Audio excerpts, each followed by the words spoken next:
Religion is the thing that allows them to wipe all the logic off the table. It's the glue that holds the conflict together, because no matter how much progress we make, we can always go, but, it said in the book. I'm not suggesting that religion started it. I'm saying that religion is what makes it so it don't have to ever end.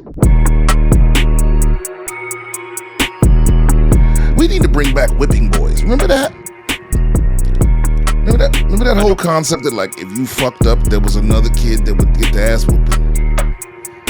Is it from slavery? No, that's from like medieval times. So where it was like, you didn't want to beat the prince. So if the prince fucked up, he basically had a little boy that was almost like his best friend or whatever, like ordered to be with him always, that kind of thing. But then if the prince got in trouble, the whipping boy was the one that got fucked up. Because you can't put a mark on the royal body, Yeah, maybe. And listen, I know that's how it makes me sound, but yeah, it was a lot of. I think a lot of things could have been changed in history if more princes got their ass whooped. Because the whole idea of that whole kind of discipline was like the key piece of it was that the prince had to fucking have empathy for the whipping boy. It was like, hey, you stop it now, I'm gonna beat the shit out your friend. But they had to give a fuck about their friend. And I imagine that, most princes would learn eventually that, hey, if I just made sure my whipping boy was somebody I ain't give a fuck about, then I don't have to feel bad at all about what the fuck I'm doing. Mm-hmm. Yeah. Speaking of the Palestinian people, this shit is getting way. What's funny is since the last week's episode, I've gotten a tremendous amount of education on the issue. Not really, just people yelling at me, but I've learned a little bit.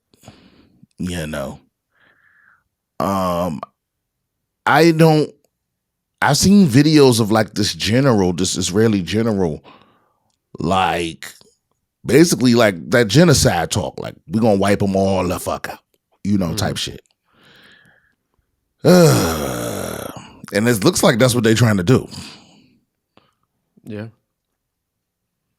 Yeah, but imagine,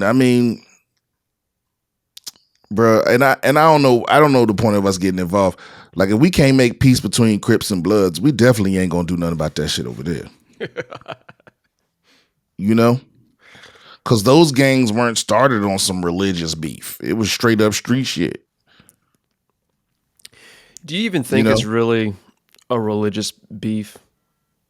Hasn't the religion part of it just become a signpost for what's really like a geopolitical fight over land? No. The religious part is what allows, because this is my problem with religion in most things, right? It's that even if you made the most solid, logical, cogent argument and the other person saw your argument, like it wasn't just that you made it, but that it makes perfect sense to them and it lines up to them. Religion is the thing that allows them to wipe all the logic off the table.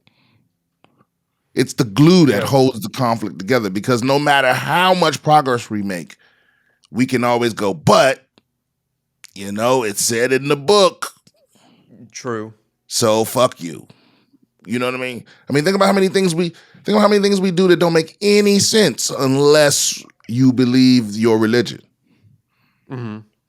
It's like it's so many things we could have made so much progress on if people didn't have that, get out of logic free card of, yeah, but you know what? I just can't.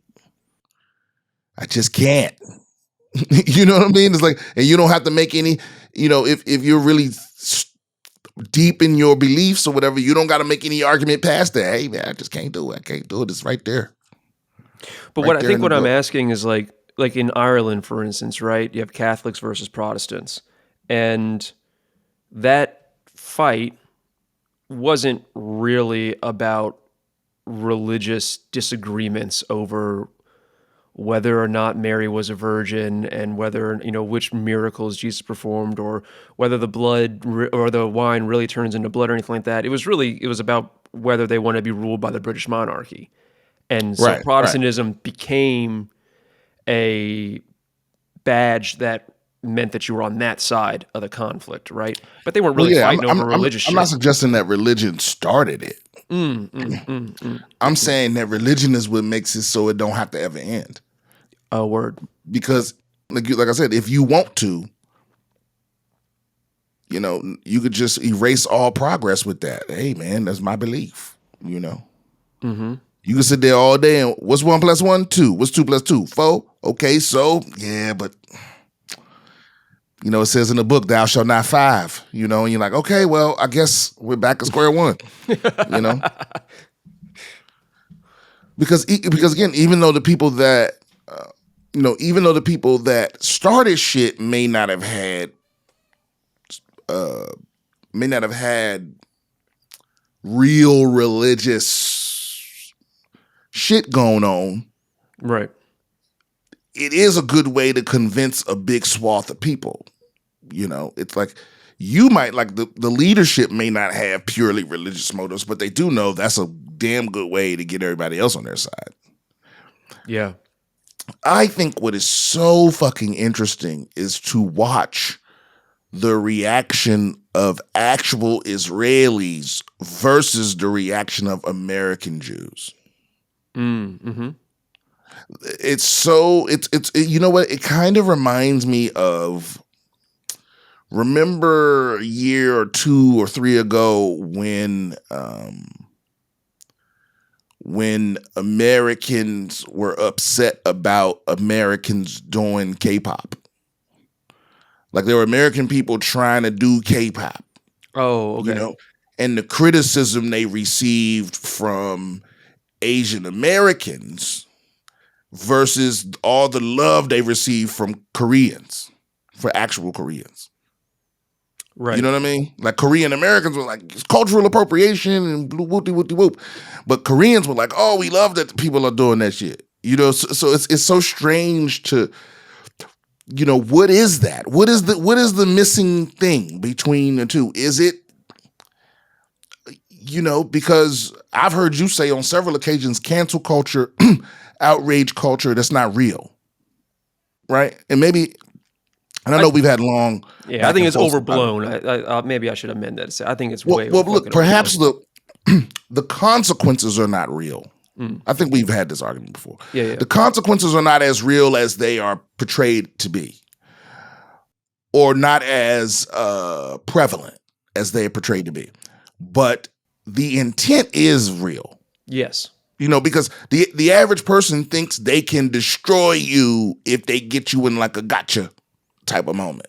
Yeah. And that is what they intend to do. It doesn't work most of the time, but that is what they want. And maybe, but there has to be more to it than that, because this isn't really an attempt to destroy. It's more like a power thing. It's more like just overall in American culture, this idea that like, if I can find some flaw in you or point out, like show the world some flaw of yours, it'll make you behave a certain way. Or like, what is the American desire to call out?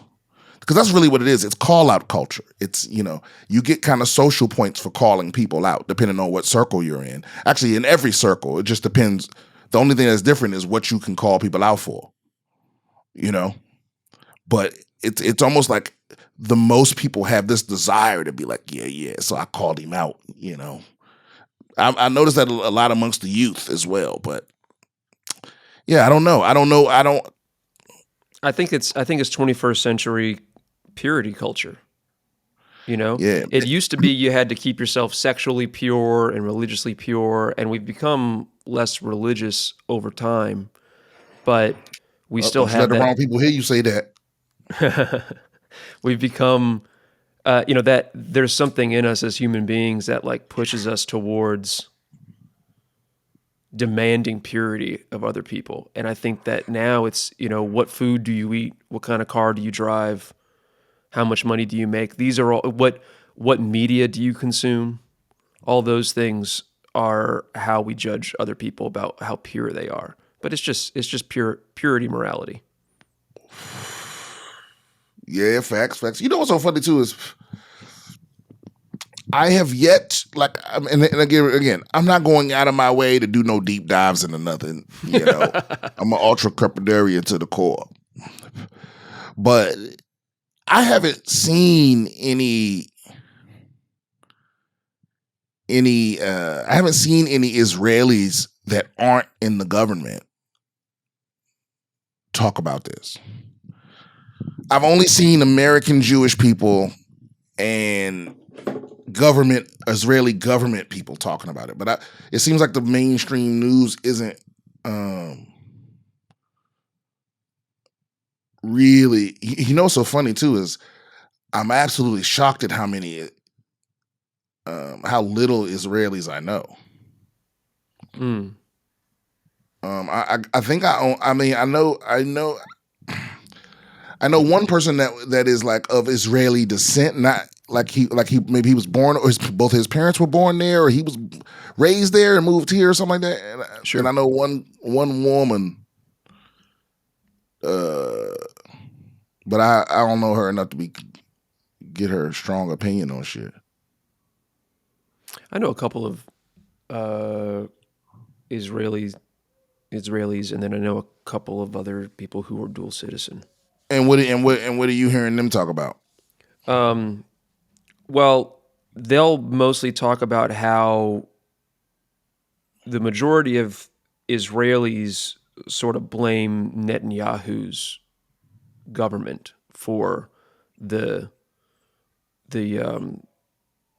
not for the attacks in the sense, like, obviously they didn't put the weapons in the hands of Hamas or anything like that, but they're not supporters of Netanyahu. Now, obviously, this is a self-selected group because these are people that are friends of mine, so they're going to be more left-wing and more interested in certain types of fucking liberal solutions. cucks.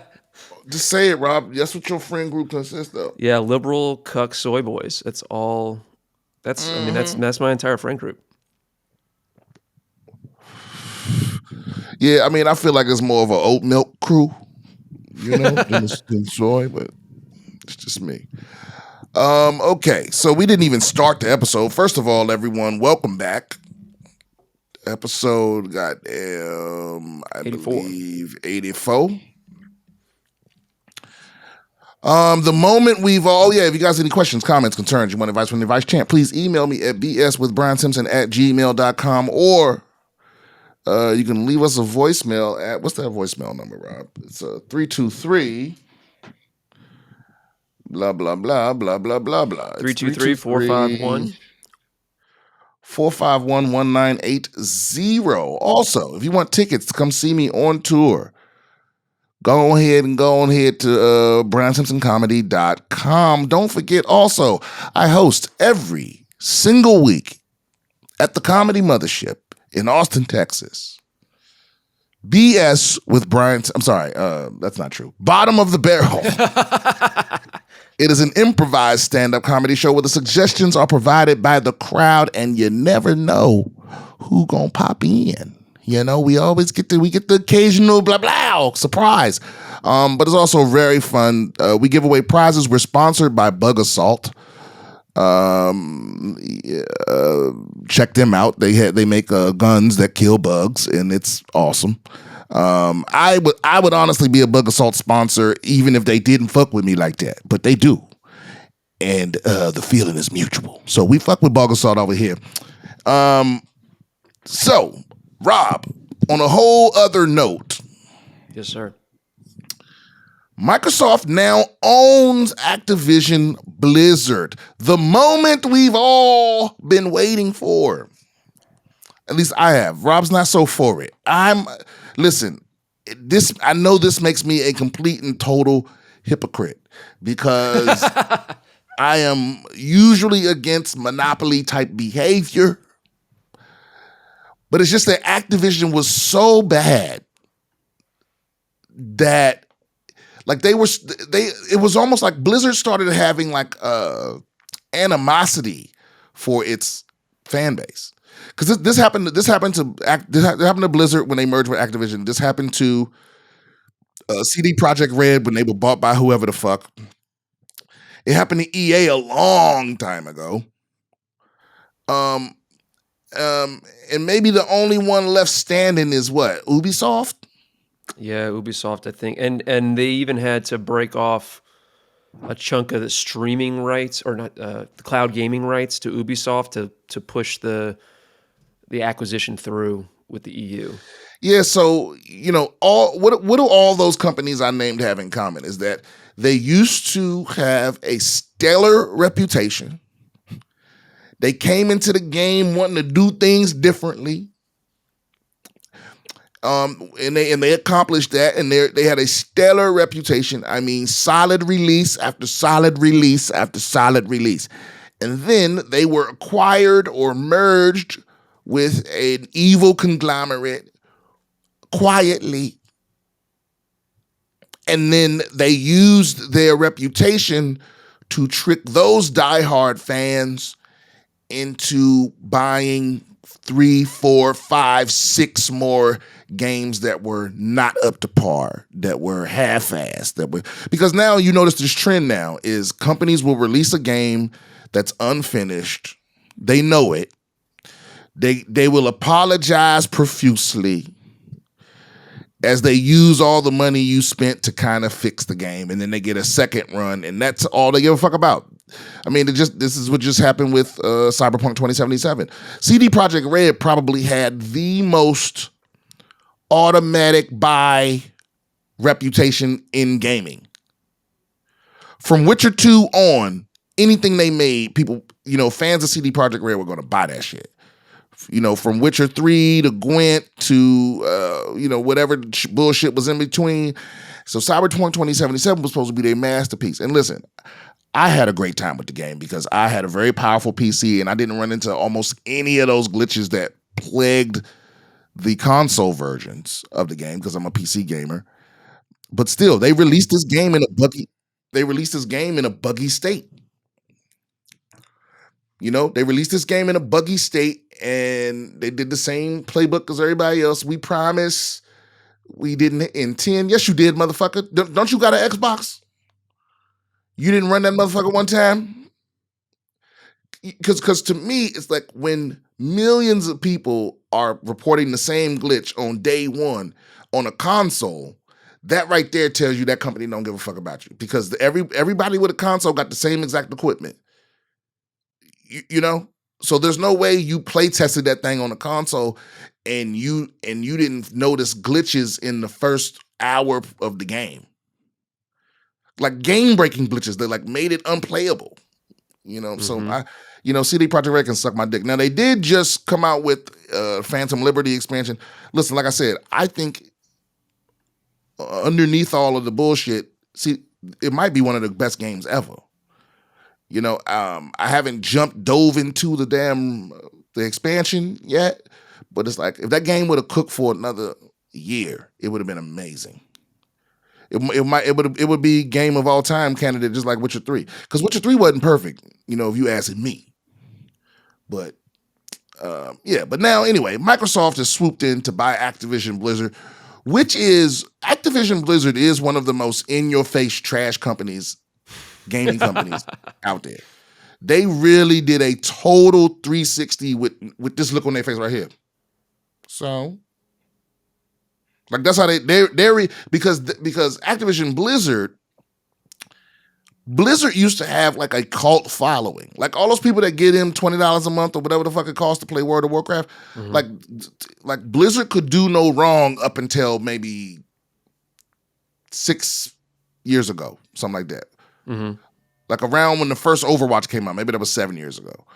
Like, and I think they got bought by Activision or merged with Activision like maybe a year and a half after that. So up until the first Overwatch, Blizzard could do no wrong. People believed all their promises. You know, they, for the most part, did right by their fan base. I mean, you know, they got you to spend money because their games were so addictive and fun and simple and accessible that they kind of just got a cult following that would just buy shit, right? Mm-hmm. And, you know, I would make the argument that it's kind of started going downhill with Diablo 3. But yeah, these motherfuckers, once they started releasing Call of Duty on the BattleNet launcher, it's like they're like, fuck you, man. Fuck you. You gonna buy it anyway. This Blizzard. Like, that's their attitude. So what, you gonna stop Blizzarding? And that's what I thought. That's how they react to their fans. Yo, you gonna stop playing there? No, you ain't. Give me your $20 motherfucking dollars. Stop playing. That's how Blizzard acts. So I imagine that because Microsoft doesn't, like, I've watched Microsoft pour billions of dollars into something that ain't gonna work. You know what I mean? Mm-hmm. I had a Zune, and it was a pretty good damn deal. I can't believe, what the fuck happened to that Zune? It was a pretty damn good deal. But I had a Zune at one point. And we've watched these motherfuckers, they definitely won't give up on Edge. Does anyone use Edge? No. And it's not bad. You know, it's better than Internet Explorer was, but they gonna keep pumping money into Edge. Bing. Anyone use Bing out there? What is the Venn diagram of BS with Brian Simpson listeners that also use Bing? I would love to see what that demographic is. 0%. It's gotta be. Very few. Nah, it's one weirdo out there always like, Brian, you just don't get it. It's so fast. And it's like, I get it. But I don't. You know what I'm That's saying? true. We probably do have a significant percentage of contrarians. Right. But I feel like the people that would step outside the norm, you know, you got your Chrome, you got your Firefox. But then I feel like the real contrarians, they go opera, they go that's true. Vivaldi, they go, you know, something obscure with, you know, or maybe they go Brave, the Brave browser. There was one browser, Opera. So I you know, every 6 months I install Opera and then I go, nah.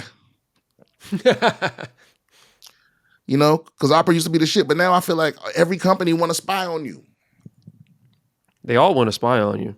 Yeah, every company now wants to spy on you, and I feel like Opera is no different. Now they, you know, when you sign up, you got to accept all of these. And it's like, where's the browser to just let me browse? I don't understand where that's at. I'll pay for it. I'll pay a monthly subscription for a browser that don't want to sell my information. I think a few VPNs have their own browser, huh? Doesn't like Atlas have a browser? Yeah, but the browsers suck, right? It's not feature rich. No. The other problem is that, like, I have to use Chrome for pretty much everything because for work I have to be plugged into all these different Google workspaces and all Why that did you shit. throw the Kotaku review of Spider-Man in here? This is just the big game that's coming out, dude. Oh yeah, not for me though. Who didn't see this coming, ladies and gentlemen? 23andMe says private user data is up for sale after being scraped. Records reportedly belong to millions of users who opted into a relative search feature. Genetic profiling service 23andMe has commenced an investigation after private user data was scraped off its website.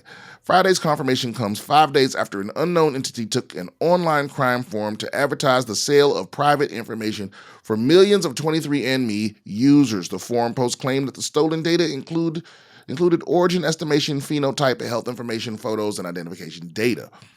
The post claimed the 23andMe CEO was aware the company had been hacked 2 months earlier and never revealed the incident. In a statement emailed after this post went live, a 23andMe representative said that nothing they have posted publicly indicates they actually have any health information. These are all unsubstantiated claims at this point. 23andMe officials on Friday confirmed that private data for some of its users is in fact up for sale. The cause of the leak, the official said, is data scraping, a technique that essentially reassembles large amounts of data by systematically extracting smaller amounts of information available to individual users of a service. Attackers gained unauthorized access to the individual 23andMe accounts, all of which had been configured by the user to opt into a DNA relative feature that allows them to find potential relatives. First of all, why would you want to do that? Why would you want to find your relatives? Potential relatives? Look, I mean, if you don't already know who they are, what you need? Extra people to care about? I don't understand that. I never got that. We do not have any indication at this time that there has been a data security incident within our systems. Rather, the preliminary results of the investigation suggest that the login credentials used in these access attempts may have been gathered by a threat actor from data leaked during incidents involving other online platforms where users have recycled login credentials. Hey guys, we've talked about this before. Now listen, I would run you through how to not have to deal with actually, I was just giving my mom a password for something, and she was blown because every time I give her a password, it's all wild and complex, and I try to explain over the phone like what a daggone password manager is and all this. It's like, hey, listen, I would run you through it, but for whatever reason, my favorite password manager doesn't think that BS with Brian Simpson is suitable to represent their users. So one password wouldn't sponsor me. So actually, they're only really the best for Apple users if you don't care about open source and stuff like that. But it's good. But yeah, recycling login credentials is the number one way to fuck yourself. Mm-hmm. Always change your passwords. Always use a password manager. I can't even remember the last time I've had to think about my passwords. Mm-hmm. No. Yeah. Every time I log into a website, I just unlock the password manager. It logs in for me. I don't even know what the password is for most of them. Mm-hmm. I remember my master pass phrase that gets me into my password manager, but I don't know any of the other ones off the top of my head. Mm-hmm. But they're all different. They all crazy looking.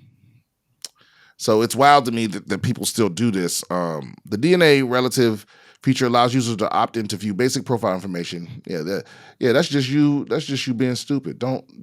I mean, first of all, you giving your DNA to this company, but also you letting them compare it to other people and find relatives. Like fuck out.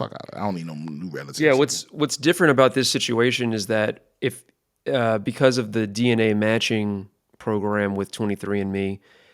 Even if you had a strong password, if you opted in to the relative finder program and one of your potential relatives had a weak password that got scraped, then the password scraper would also get access to all of your information, which seems fucking insane. Why would you opt into such a thing that would make your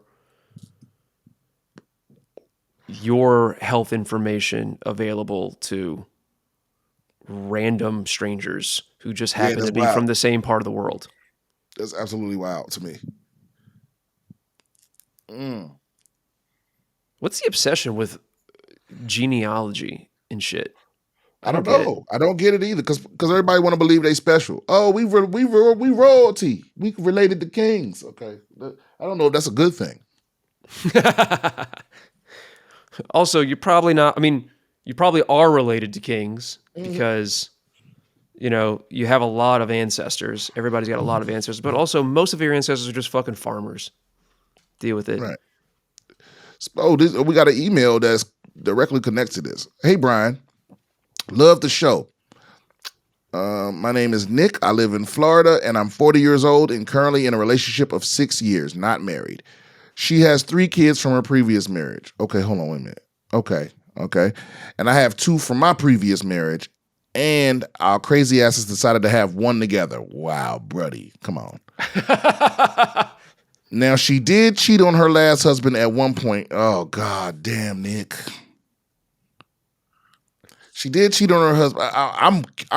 I'm blown away by what you're about to ask advice about, because sounds like you full speed ahead out here. Now, she did cheat on her last husband at one point, and have heard her get asked if she was sure that her middle child was her ex-husband's, in which she stated she is 100% sure. That being said, there's been moments I have had my doubts about our 5-year-old, but I have never gotten a DNA test because that would cause chaos if I mentioned that, though I have thought about doing it behind her back. But let's say I never get one and I find out when he is 18 years old that he was never mine.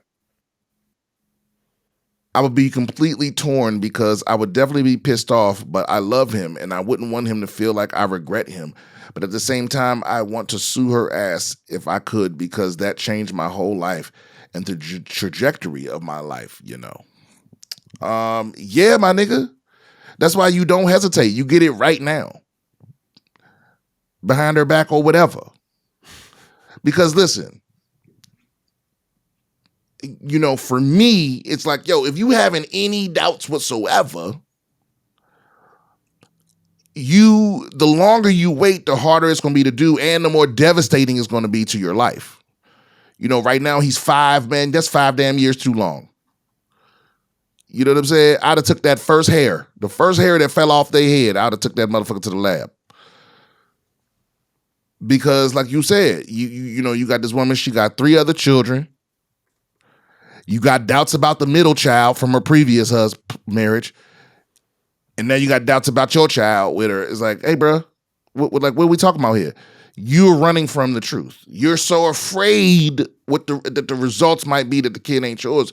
You bullshitting. And that ain't fair to you or them. You know? Mm-hmm. I mean, either you don't care or you need to go do it right now. Like, either you're saying, I'm so ingrained in this child's life that I don't never need to know, or you need to fucking know and you just delaying the inevitable. You know? Yeah, I'm going to find out right motherfucker now. You know? It's like less than $200 to get a paternity test. Well, he didn't say money was the problem. He just needed to get the cojones. I say go get that motherfucker, man. I'm encouraging you. But also, I'd say prepare yourself for, like, if you can't handle any result coming back, you know, you need to, I don't know, seek counseling or something beforehand. Because I don't want you to kill a bitch, nothing like that, you know? I don't want you to fuck your life up. Don't ask a question you don't want an answer to. Exactly. Don't ask a question you're not ready for the answer for. It's just that simple. Then we got a lot of emails here. Hold on, let me see,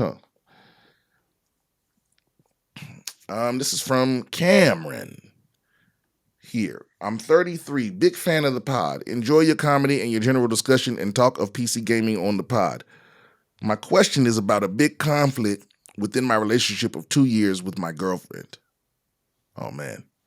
Relationship of 2 years. Okay. Everything between us is pretty amazing. She's probably only girl I've ever been with I feel connected with, but sexually, we just don't seem to work. Oh, that's tough. Her libido is very low,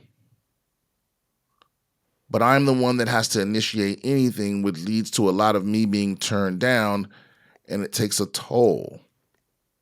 And she has sexual trauma in her past, which probably is a part of this. But I'm just dying inside because I love this woman a lot and don't want to give up, but also feel like I'm just dying inside and also think dating again keeps me from moving on. Move on. Move on, sir. You know, because listen, for me, this is not going to get better, and I think, like, it's not okay if you think she has some kind of trauma or whatever. It's not okay for you to, like, try to pressure her through the trauma type shit, but it's also not okay for her to expect for you to deal with the consequences of her trauma that she's not dealing with. You know what I mean? Like if you told me, oh, she has trauma in the past and she's going to counseling or going to therapy or something like that and working through it, or we going to, you know, some class to work on, you know, what turns her on, and y'all ain't doing nothing to work on it. You know what I mean? So could you deal with a lifetime of that? Because I feel what you're talking about. It's like if it's one thing to not feel desired in the sense that you always got to initiate freaky time with your girl. But it's a whole other thing where you got to initiate it all the time and you constantly being rejected. I mean, low libido be damned. I mean, what does even low libido mean? Because I'm not a high libido guy. But I feel like 2-3 times a week, I feel like that's basic, standard. I don't, like I said, I don't know what your expectations are, but the point is, if you're feeling rejected, yeah, man, you gonna cheat on this girl. You know what I mean? You gonna cheat on this girl. I mean, maybe you need to have that discussion where it's like, hey, look, I understand you got some trauma, but look, you can't hold my dick hostage because you went through some shit in the past. You know what I mean? Like either you gotta let me step out, let me have a little side piece. Maybe we could bring in somebody, spice it up. Something like that. You gotta have those discussions like urgently before you fuck around and have a kid or have a fucking marriage and you're stuck just being miserable. Like, bro, let me put it more simply. Your happiness is not worth someone else's. Like, you don't trade your happiness for hers. Mm-hmm. You know what I mean? There's no reason. Like, love is not you're miserable so she can be happy. That I would never put up with that. And vice versa. Like I wouldn't want to be with someone that I couldn't make happy. You know what I mean? Like, you ever date somebody that's just never happy? Like no matter what you do, they don't find joy in nothing. Like, I couldn't be with somebody like that either. It's the same thing. It makes you feel inadequate. It's like, well, if I can't make you happy and you can't make you happy, then you just a miserable motherfucker. And so it's the same thing. It's like, you're not happy. You're not happy. You don't feel wanted. Especially if you damn 33. Come on, man. You got about 15 more years of hard dick left. Yeah, man, I don't know. I feel like yeah, you gotta bring this up. You can't just suffer in silence. Cause here's the thing. I know I think, and this is just me putting my fake, like my Dr. Phil fake doctor hat on. But they say the number one, huh? I like Dr. Hill. This is your alter ego. Yeah, Dr. Hill. So you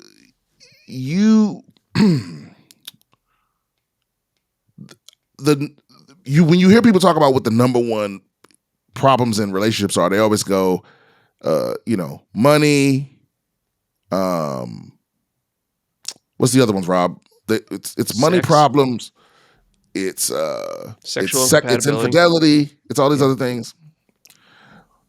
But I think at the root of all of those things is silent resentment. Silent resentment will kill your relationship harder than anything.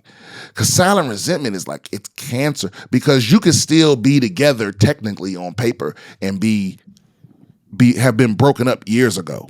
You know what I mean? Mm-hmm. Like, just checked out. Just bottling up of resentment like this, where you don't feel sexy, you don't feel sexually desired. Yeah. I don't know, man, because I'm spiteful like that. See, if you bottle this in, you're gonna end up being spiteful about it. You're gonna start doing wild shit. You're gonna start walking around the house just beating off, coming on the pets, wild, weird stuff. And here's the other thing too. Are you absolutely sure this woman isn't cheating on you? Or has she always had this low libido? Either way, that's not your problem.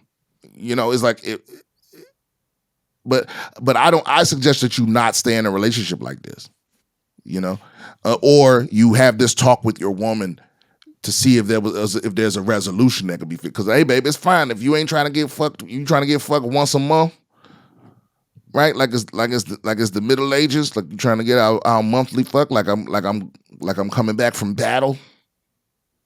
That's perfectly fine. But you gotta let me out. You gotta let me off the leash. Mm-hmm. You gotta let me off the leash. You gotta let me have a little side piece or something.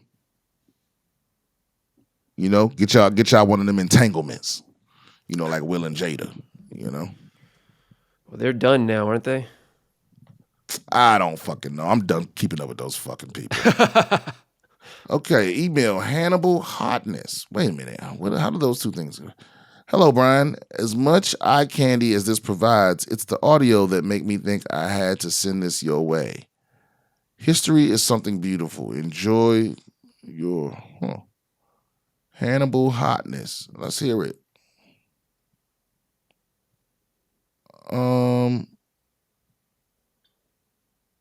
Three instances which gotta put prove on the Hannibal audio. was the ultimate general. When the Romans sent an army to stop him from crossing the Alps, he outsmarted them by sending his cavalry detachment to attack their camp at night, while he led the rest of his army over a narrow pass. He then surprised and defeated the Romans at the Battle of Trebia, using his elephants and hidden troops to create panic among the enemy ranks. Wait a minute. When the Roman I'm consul seeing booty Flaminius cheeks. pursued him Yes, along that the is coast correct, of Brian. Italy, he lured him into Okay. a I don't trap think at these Lake were that. Trasimene, Okay, you know what? where he ambushed him not from true. the hills and slaughtered They're his not army. hot He then women, sent a but letter they to the aren't. Roman Senate, offering peace and moderation, but they rejected it and vowed to fight on. When he faced a larger Roman army at Cannae, he used a brilliant tactic of encirclement. I just where mean, he drew the I think this is Romans fake. into This his is just center hot. Like, these and are then just women that don't surrounded have them with his have no cavalry clothes on. and infantry. He Which then is cool. massacred them in one of the most decisive Because I believe and whatever bloody outfits they battles in wearing are, history, like, painted killing on about or something. 50,000 I think it's like Romans tape. and capturing It's like some sort of 10,000 attack more. Right. tape. And it's like, We should see, explain these for the are people who are just listening to audio. It's the video that kind of made the rounds over the past week, where it's like a fashion runway or whatever, and it's just women who are naked except for this like gold tape as their outfits. Yeah, and I get it. It's educational. Um, I don't understand why they put the Roman stuff over top of it. I mean, why they put the okay, yeah, but this is nice. But again, you have to understand these are not the top tier models. These are the models that were willing to put tape on their pussy. You know what I mean? Yeah. These are the. I guess I gotta say yes to this gig models. These aren't the. Actually, she kind of, she got some little cakes on her. But yeah, thank you for sending that in. I'm never opposed to booty cheeks coming out. Reddit diving anything, and I got some subscribed to a new subreddit. Email from Brian. I've been a big fan for a while now. I don't recall when I first saw you, but it was either on one of those Netflix showcases shows on your 30-minute special. I had the pleasure of meeting you in 2022 at the Bristol drag strip when you were in town with Bert and the Fully Loaded tour. Hey, my wife and I were the fans that got to come hang out up on the top of the hotel after the show. We talked about Maryland as I went to the University of Maryland at College Park and the other stuff. You and all the comedians were gracious and kind and allowed my wife and I to feel comfortable talking to literally some of our very favorite comedians. I have a comment and a question for you that's related to your email reads from episode 81, specifically the email from Z Money and the conversation that followed. You were talking about time moving faster as you get older and talked about time being relative. While that is true, I also think it's because the novelty of experiences become less as we age and have already seen or done things, such as the drive to work or a place you've never been seeming longer the first time and shorter each subsequent time because your brain doesn't register it as thoroughly since there's nothing new to notice. I'm a psychologist and spend a lot of free time reading about perception and consciousness, so I wanted to share the ideas with you. As the episode progressed, you began discussing the Hassan Minaj controversy, and the question I pondered for a while popped into my head. First, any tiny bit of context. While I've often threatened to try stand-up and write jokes all the time in my phone, I don't know that I have the time to commit to it to be the best I could be. I'm 44 and I've spent 20 years playing and performing music. I still do, though not as much as when I was younger. And I have to admit that getting up and starting fresh, bombing for years is certainly a deterrent. Yeah, that's a big one. I have friends that have been in comedy for a few years and I enjoy seeing them do it. From time to time, I think of a way to punch up their jokes or I write a joke I think would work for them, but I don't know if I should share it with them. A lot of them are from the LGBTQ community or their jokes address their own body image issues and mental health struggles. As a white guy, I certainly know what I say can be taken in a way that was unintended, and I don't want to disrespect them. These jokes come from the ideas they're already talking about, but again, I want to be careful and kind. My question, should I, and if so, how would you suggest I approach these friends about this? As a black man, how would you feel if a white friend tried to punch up one of your jokes without you asking and without that shared experience from which they could speak? Well, um, well, if you're already friends, then how would you approach them about any other thing? I mean, hey man, I was just wondering, you saw some, I saw you doing this bit, and I've, tell your friend exactly what you just told a complete stranger. I've got a lot of ideas that were inspired by some of the bits you had, and I was wondering if it was okay for me to run them by you. Yeah. Yeah, I am never bothered when someone tries to when a comedian friend tries to give me a tag or what. I live and die for those. 90% of them don't work. Not they aren't in your voice, or they don't work with your rhythm or your cadence. But every now and then you get a fucking gem. You get a fucking gem. So yeah, you have to be open to any and all criticism. And in fact, I would say a lot of comics that a lot of comics have that problem where they're not open to criticism, or they're not open to suggestions, or they see themselves in some category that is above that sort of thing, and that's when they lose their edge. That's when they lose their touch. That's I'm always on the hunt. I'm like a motherfucking truffle pig. I'm always trying to sniff out the next angle, the next thing, but I have my circle of friends that we tend to do that already for each other. So yeah, it would be one thing if you told me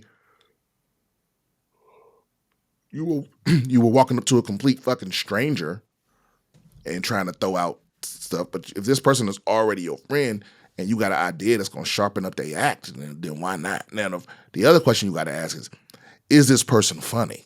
Like, are they really funny? And are they worth you even, you know what I mean? Because, most people aren't.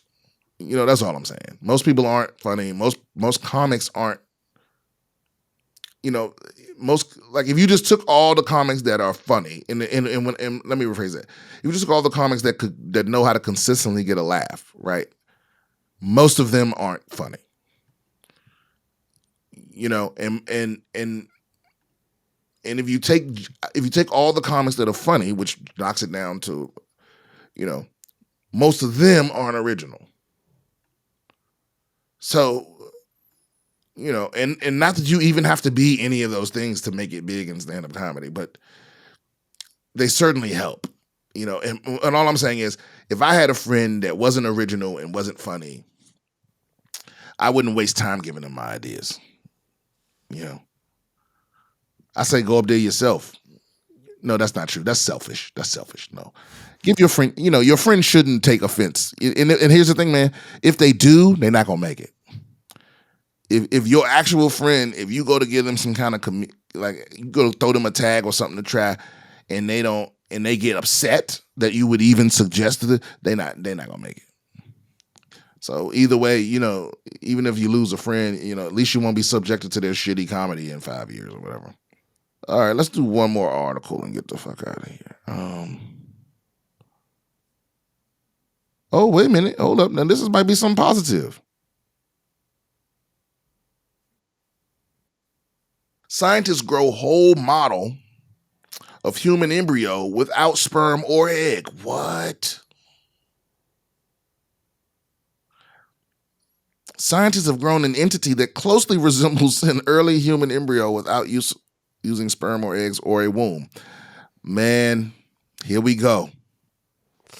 Aliens. The Weizmann Institute team say their embryo model made using stem cells looks like a textbook example of a real 14-day-old embryo. Well, now you can't kill it in Texas. It even released hormones that turned a pregnancy test positive in the lab. Oh no. The ambition for embryo models is to provide an ethical way of understanding the earliest moments of our lives.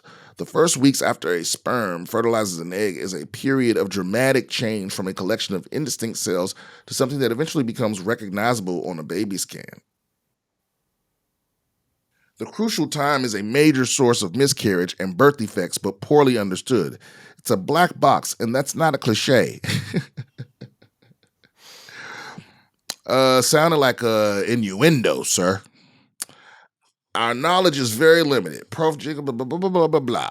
Embryo research is legally, ethically, and technically fraught. But you don't see people break out fraught every now and then. But there is now a rapidly developing field mimicking natural embryo development. This research, published on the journal Nature, is described by the Israeli team as the first complete embryo model for mimicking all the key structures that emerge in the early embryo. This is really a textbook image of a human day 14 embryo. We heard you say that. Instead of sperm and egg, the starting material was naive stem cells, which were reprogrammed to gain the potential to become any type of tissue in the body. Chemicals were then used to coax these stem cells into becoming 4 types of cell found in the early stages of the human embryo. Epiblast cells, which become the embryo proper, or fetus. Trophoblast cells, which become the placenta. Hypoblast cells, which become the supportive yolk sac. And extra embryonic mesoderm cells. It didn't tell us what those become. I think that means it's outside the embryo. Yeah. But they don't say what a mesoderm means. A total of 120 of these cells were mixed in a precise ratio, and then the scientists step back and watch.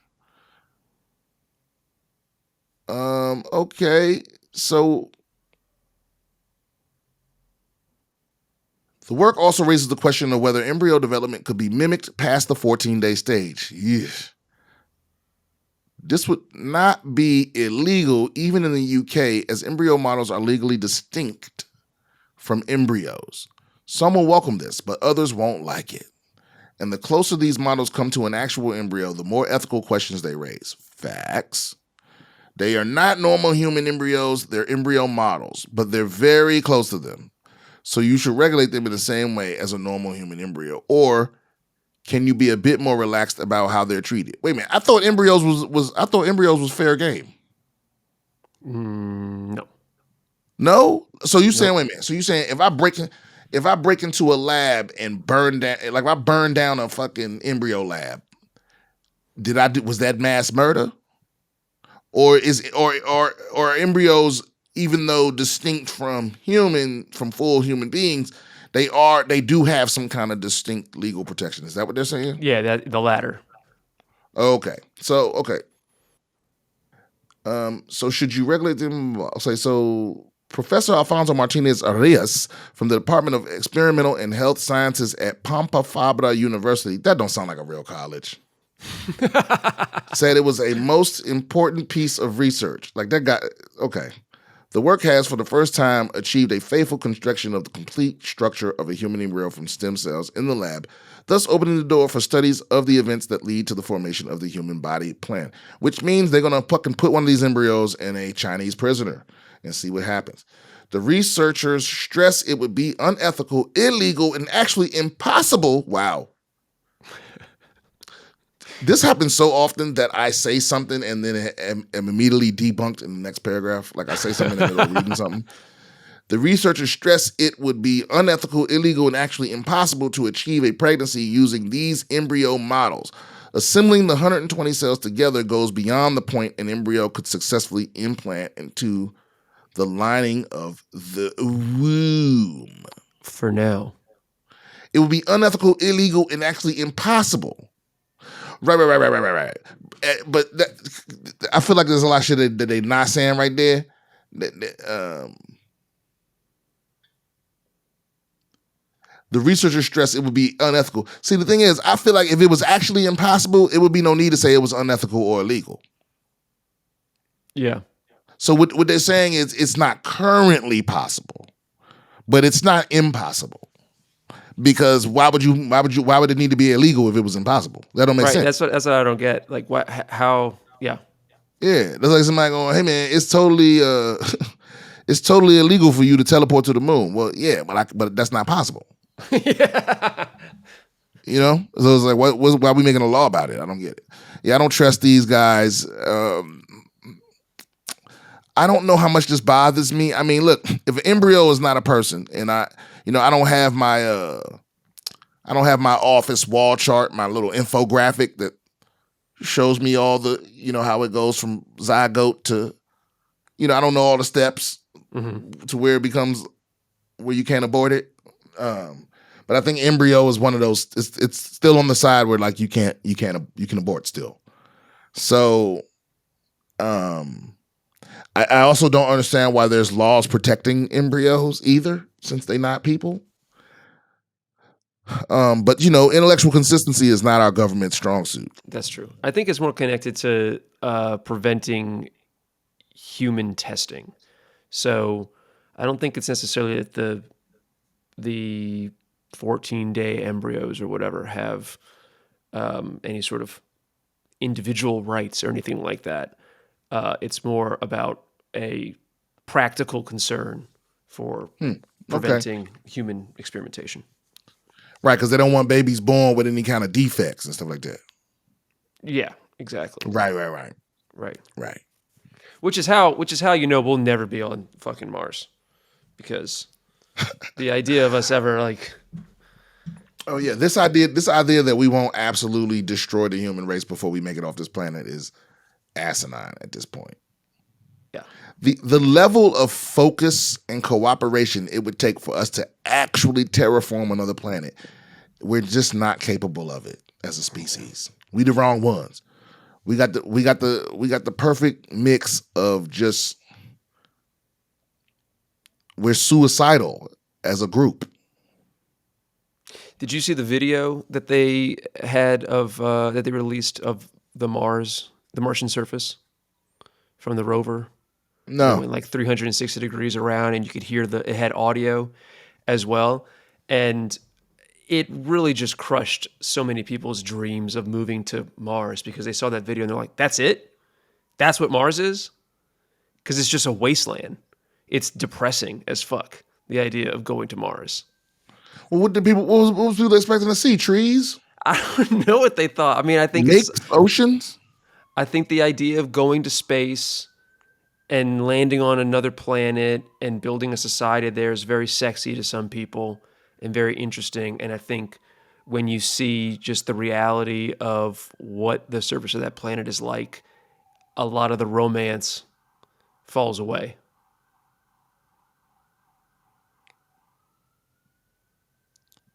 Yeah, man. It was like, also, you're not coming back either. Like, you can't come back. Yeah, zero chance of that. Yeah, absolutely none skis. No chance whatsoever. I think that about does it. We're not having babies on Mars. We're not. I mean, shit. Maybe what happens if we send one of these embryos? Actually, I was just about to fucking say, what happens when we make a artificial womb, and we start shipping the artificial wombs with these artificial embryos in them to Mars? Maybe that's how it happens. I mean, I guess never say never. What? I think that's coming next.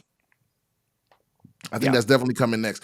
Like, I'm all about that. Now, if we could come up with an artificial womb now, where babies can be born without people being pregnant, without anyone having to carry it.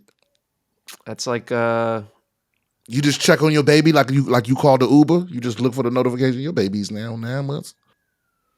That's like that TV show. Was it Company of Wolves? No, that's not what it's called. What's it called? No, Raised by Wolves. Raised by Wolves. Yeah, Raised by Wolves. And that show was dope. I wish they hadn't canceled that.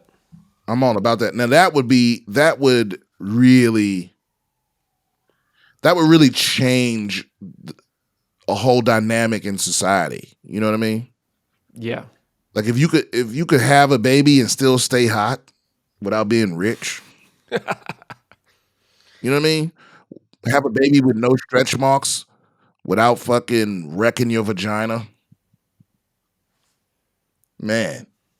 And that would mean you could have a damn early hysterectomy or whatever the fuck, and not ever have to worry about getting pregnant. So then more people out here doing it raw, more love. We might be onto something. This is how we solve Israel-Palestine, Brian. Exactly. We need the plug-in baby. Actually, for Palestine, we need some solar-powered baby incubators. That way when the power get cut off, Anyway, well, see, damn it, we almost rolled out of the episode on a positive note. Better luck next time, folks. Don't forget, if you want to support the podcast, buy something from one of the sponsors, like, share, subscribe, whatever the fuck. Any way you know how to do it. You know, do one of them or none of them or whatever. We love you the same. Well, actually, I love the people that donate a little more, but just a little bit. Not enough that you would notice if both of y'all were around me, you know, unless you were very perceptive.